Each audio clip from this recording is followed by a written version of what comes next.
My name is Alex and I'm a former gate kid turned psychic medium and remote viewer, and today I want to talk about my experience in the gate program and how I learned how to remote view and how you might be able to learn how to remote view as well.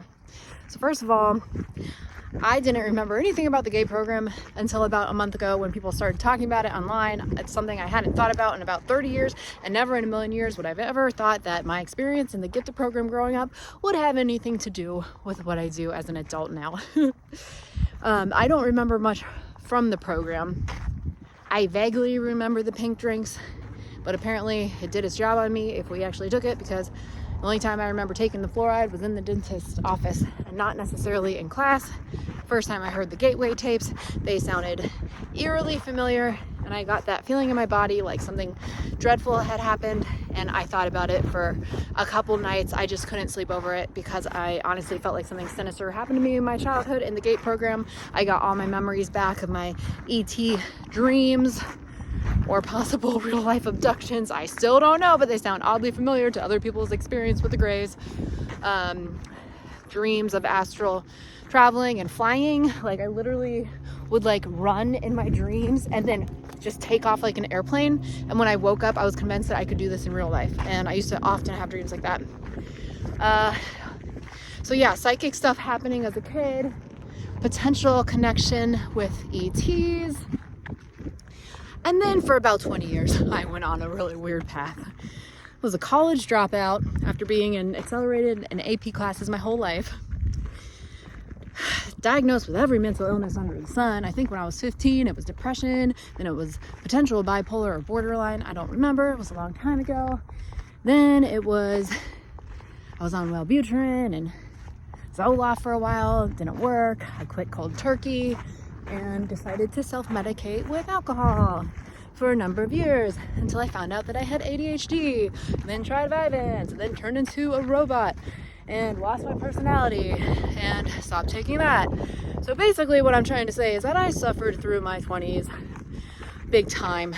I was depressed, I was drinking, but I never knew I was drinking that much because to me, it was normal because all my friends were drinking the same amount. We were doing the happy hour thing. We were doing the weekend warrior thing. We were doing the thirsty Thursday thing. And I didn't find anything weird about it. But the whole time I was doing it, I was extremely depressed. I just knew how to put on a happy face and act like I fit in with everybody. But to be honest, I never liked small talk conversations. Never felt like I fit in. Struggled finding partners and relationships because I always loved differently and felt so different. So it wasn't until I was about 27 and I met another sober person who had this glow about him. And I started asking questions and following him around to NA meetings nonetheless. Met all these other sober people and was like, you guys, there's something to this sobriety thing. I don't want to get sober. I don't think I have a problem, but I was like, fuck it. Nothing else is really going for me right now. So if this might be the thing to make me happy and give me that good energy that they had, why not? I had nothing else to lose. So I got on my knees and I prayed to the universe that I could just try to be sober and see if my life changed. And it did. It changed so much that instead of going to the bars every weekend with my friends and spending all my money on drinks, I started meditating. I started going to the bookstore, like Half Price Books, where I found some books about ESP and how to develop your abilities. I watched documentaries like The Secret. I read my astrology chart. I went to the psychic fair and got my aura read. I started playing with crystals and became that woo-woo crystal chick. But the most important thing I did during that journey was found this amazing book. I don't even know if they make it anymore. I think there's one copy on Amazon that I found. It's called Soul Consciousness and Psychic Awakening or something like that. I forget what it's called. I'll link it in the description. But in that book, it explained all about the chakras, which are your energy systems. And then it explained about Kundalini energy and Kundalini rising. Basically, the gist of Kundalini is that you have this energy that sits at the bottom of your spine like a serpent. And as it's coming up through the chakras, it might get stuck in areas where you have stored trauma. So temporarily, as that energy is rising, you're being asked to deal with stuff that you've repressed your whole entire life. Crystals can help with that. Meditation can help with that. Sobriety can help with that.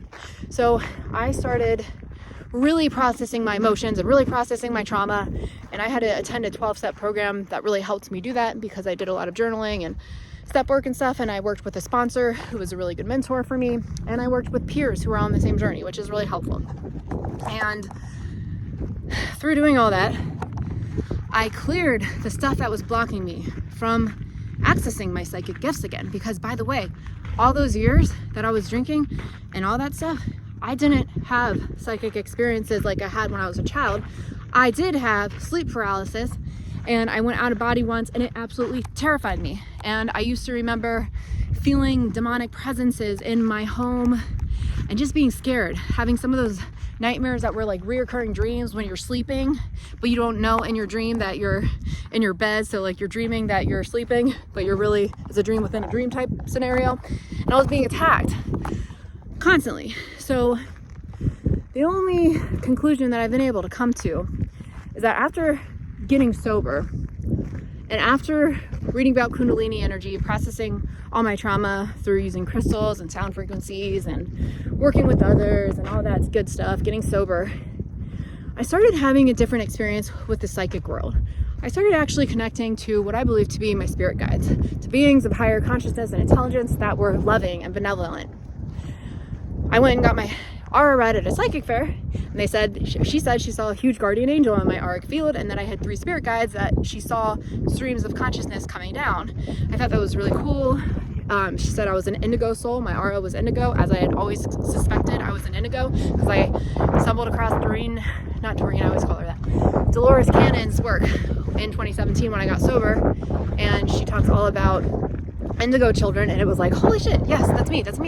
Problem with substances, rebels against authority, psychic as a gift, or psychic as a child, super sensitive, super empathic, emotional sponge, here with a strong sense of purpose and a mission. And because that wasn't activated and I couldn't talk to anyone about it for so long, I just kind of like hid that part of myself, and I felt like it was hopeless for me to ever try to make any kind of difference in the world.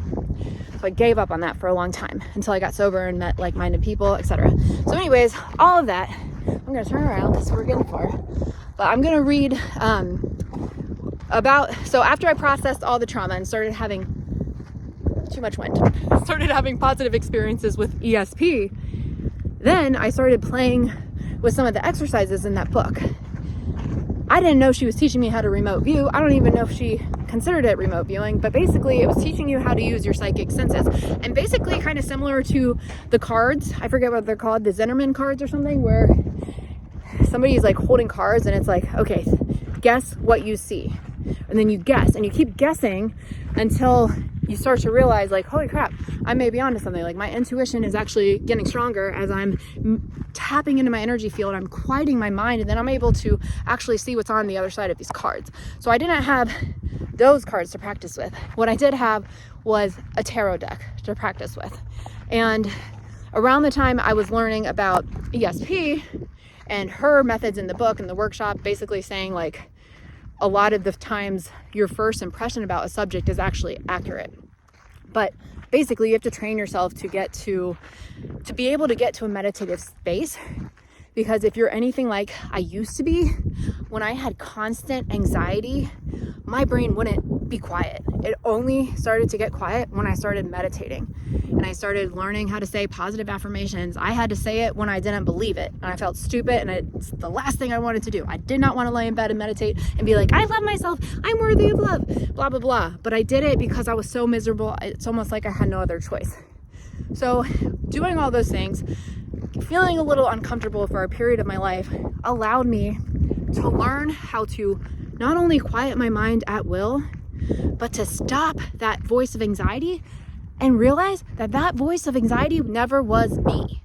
It was literally thoughts that were programmed in me, that I was picking up from people, places, and things, that I was tapping into because I did not believe in any higher power at the time. I think I always felt connected to something, but I didn't know how to connect to it. Because I didn't know how to connect to it, I was searching for anything outside of me to make me to feel like I had that kind of connection. So I was leaning on, substances and food and drink and people to try to get that feeling of wholeness. Until I tried everything. I tried relationships and all that stuff, and none of it gave me any fulfillment. So back to the remote viewing stuff. When I started playing with tarot cards, I was reading cards one day, and I'd been asking a specific question about a relationship, and I did this reading like 5 times, and literally all 5 times I did this reading, I shuffled the cards. In a deck of 72 cards, the same 5 cards came out like 5 times, and it was giving me the same answer. And then finally I realized I'm controlling the cards. I'm the vessel that is controlling the cards. I'm not getting the answers I want because I'm in a vibration of confusion, which is why I'm asking the cards. So that's why the cards are continuing to give me confusing answers. And I had also watched the book, the movie The Secret, and read the book The Secret. So I'd already kind of been on that path of law of attraction. I just saw a big bird. I've already been on the path of the law of attraction and this idea that maybe we created our own reality. So I think that moment was a huge epiphany for me, where I realized I was controlling this. So how does that relate to remote viewing? I kind of trained myself to remote view. At the time, it wasn't remote viewing because I would sit with people who came to my jewelry fairs where I was selling jewelry, because I made handmade jewelry at the time. And I would also start reading cards. And in the beginning, I did it for free while I was learning to use my skills. But what I started doing was just, since I had been spending so much time meditating, I was pretty much in a constantly peaceful state of mind. I was surrounded by crystals. I was going to meetings all the time. I was sober. I was eating well. I was really in a good place mentally. So it was easy for me to tap in, and I just trusted my impressions of people. I trusted what I saw in their face. I trusted what I felt in my gut when I sat down with them. And then I trusted the voice inside my head that would just tell me things. And I trusted what my intuition told me about the cards, and it was always right. So eventually I could start charging more for my readings. And then eventually, I learned that remote viewing readings were actually a thing because this girl told me about a Reiki teacher and how she did remote sessions. And I was like, what the heck is a remote session? How does that even make sense? Like, I've never met this girl. How is she going to read me if she doesn't know me? So she was from New York, never met this woman in my life, never had pictures of anything in my bedroom posted on the internet. That's for dang sure. And she was able to, in the session, draw a picture of a picture that was on my wall that she would have literally no idea about. She told me to situate yourself correctly. When I looked at the picture on the wall, on the diagram that she drew, it was a person meditating, and they were sitting with their back straight, like you're supposed to. And I was like, what? So that's when I was like, okay, I'm psychic, she's psychic, maybe I can do this stuff too. So I just started practicing. I found people who would let me read their energy and practice with, and I just started practicing remote viewing on them, except I didn't know it was remote viewing at the time.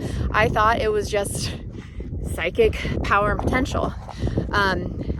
So is it true remote viewing? I don't know, but remote viewing, as far as I know, is when the remote viewer gets a coordinate in a blank envelope. They get a random coordinate. They don't know anything about it, but they just write down or draw their impressions of the thing, and then they give it to the handler or whoever's handling whoever gave them the envelope, and then they can get details or confirm the details from there.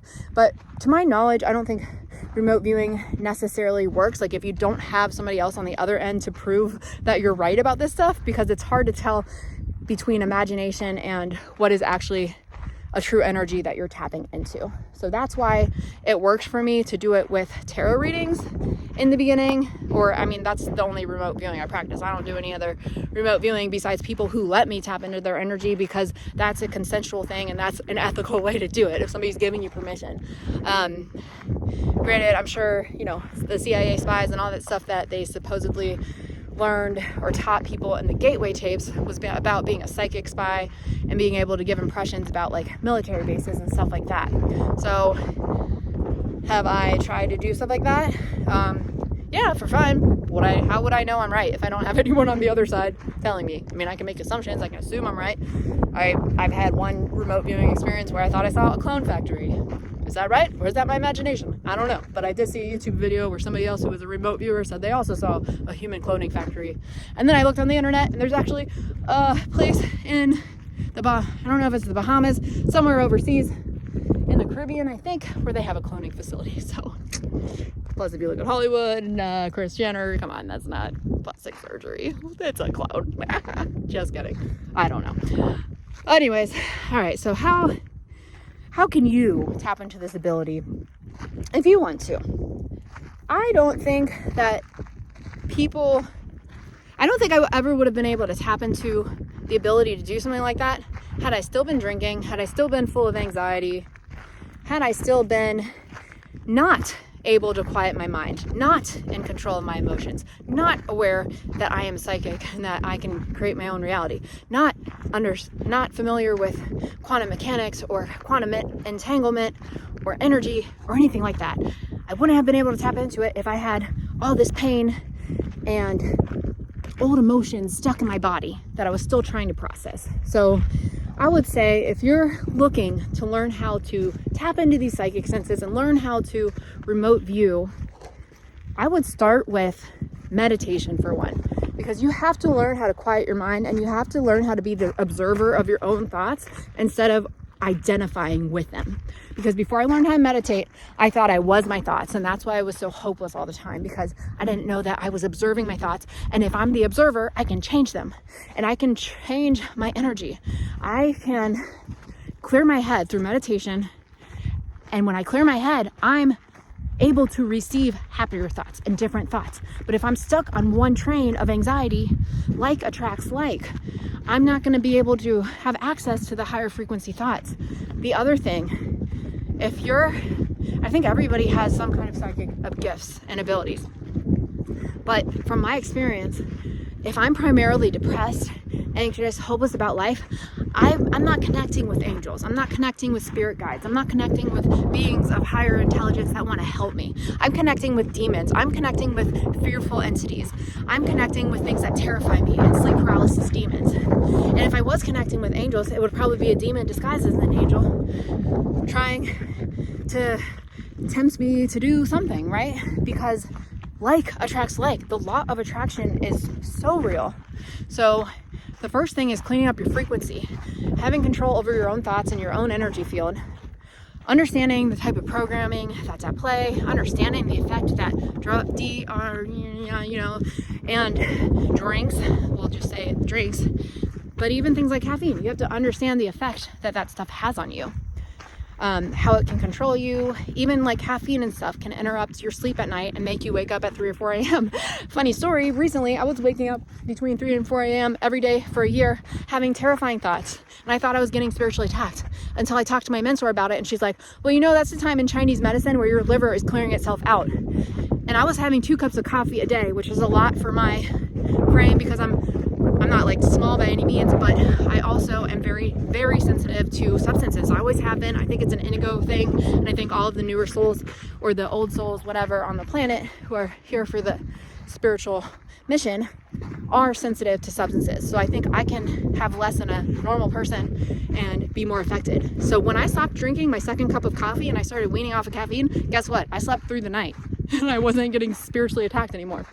So, I mean, it's just interesting to think about being aware of how different substances affect you, but most importantly, making sure you're making time to quiet your mind and that you understand the difference between your thoughts and your intuition and your internal guidance versus your imagination. And I personally don't know how to get there besides learning how to meditate and eliminate substances from my life.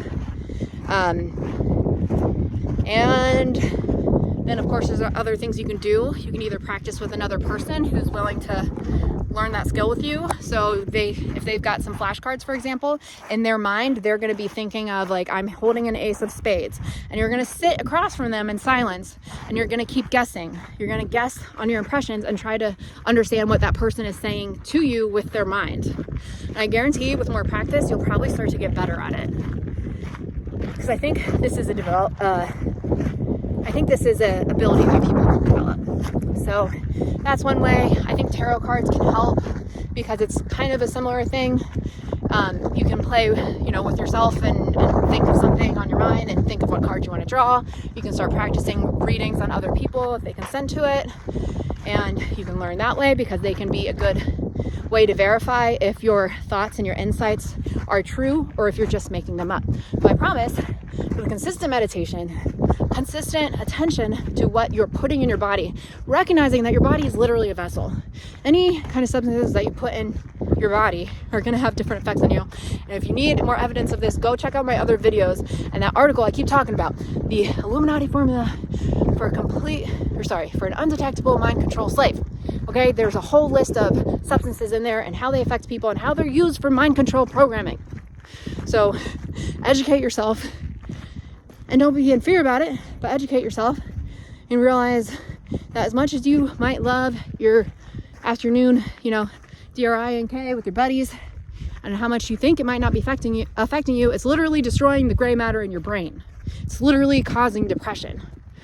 So if you want to keep poisoning yourself, by all means do it. But in the long run, also think about, why do you want to be a puppet for these people who want you to do that? Especially if you're, having second thoughts about like what was done with you, what was done to you in childhood, and then coming across a document like that, like a declassified whistleblower article, and all of it's starting to hit home a lot. A lot of those movies you watched in childhood made you feel a certain way, and then they've got a list of substances, and you're like, holy crap, I've been mind controlled my whole life. This depression, this neurodivergence, all the things I do now. It wasn't me. It was me being programmed to do something and be something that I'm not. But now that I have power over my energy field, over my thoughts, over my actions, now I can start tapping into reality creation that suits me. I can do the things that I want to do with my life, and I can experience ultimate peace and ultimate freedom. So I hope this video helps. If you have any other questions about remote viewing or anything, again, I'm not an official teacher. I don't even know if I'm doing it right, but it sounds a lot like what other people are doing with the envelopes, where they guess information about the coordinate, and then voila, you've remote viewed, and you're not even in the same state, and you've never met this person in your life. So I do think that more people are capable of this ability, because again, quantum entanglement, but you need something to practice with and to verify your thoughts so that you know that your impressions are accurate. So what about you? Have you tried this? Are you going to try this? Let me know, and have a good day.